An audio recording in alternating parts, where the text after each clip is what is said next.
Hey, all you fellow slave states. This is Governor William Henry Gist of the great state of South Carolina, and I am here to talk to you about seceding from the Union. The longer you stay in the federally based Union society, the less powerful your state will become.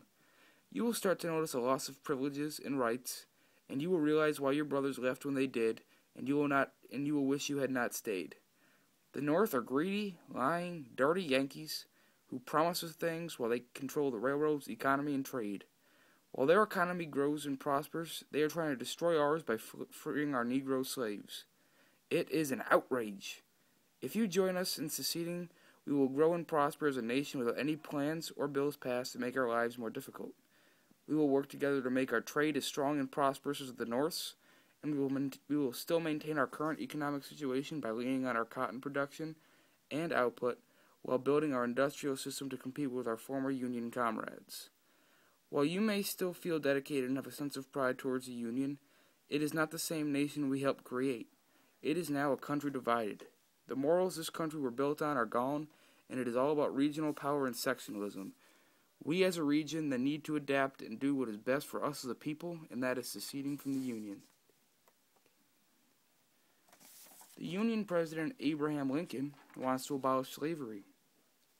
He has even said that those who deny freedom to others deserve it not for themselves, and, under a just God, cannot long retain it. April 6, 1859, letter to Henry Pierce. As fellow Confederate George Fitzhugh said in 1857, the Negro slaves of the South are the happiest and in some sense the freest people in the world. He continues to say how the Negro children and the elderly do little to no work, and the women do minimal labor. They are permitted to celebrate all of their holidays and work at most 9 hours, and that is only in good weather.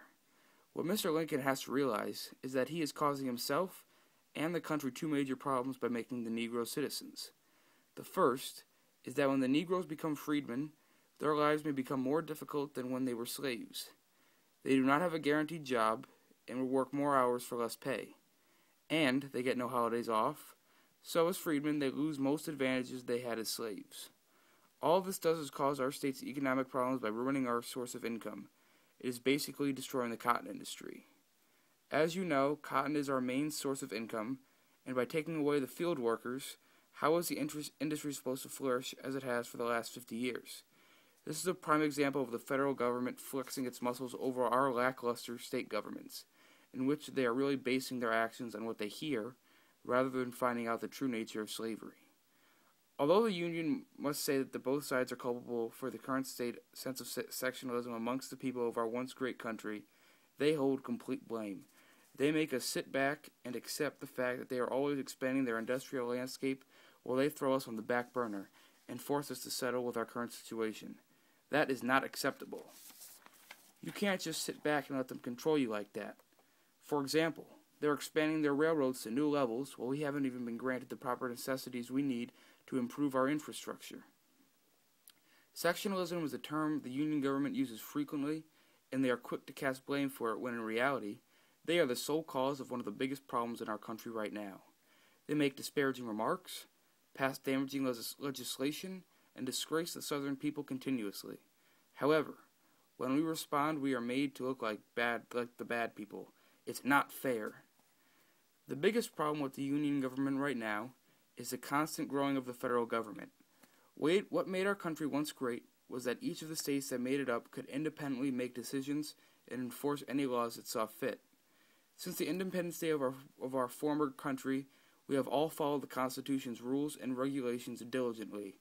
However, the federal government is trying to strip you of your rights because they feel they can decide what laws are morally right. This is not what your state agreed to when you became a member of the Union, and it is not something you would experience as a member of the Confederacy. You would have full jurisdiction within your state to make any and all decisions regarding laws, regulations, jurisdiction, etc. I understand your hesitation to leave the country you have regarded as your home for almost 100 years, but if you do decide to leave, I promise you will not regret it. In conclusion, I say to you, if you are tired of constant harassment by the federal government and wish to run your state the way you see fit, join us and you will not regret it. Mr. Lincoln says that it is not constitutionally legal for you to secede from the Union, but that is just another lie. I speak for myself, but I cannot live in a country where your decisions and laws are upended by leaders who perpetually lie to make you feel good. I stress to you again, if you're looking for a solution to your problems, the Confederacy is your choice. Sincerely yours, William Henry Gist, Governor of the great state of South Carolina.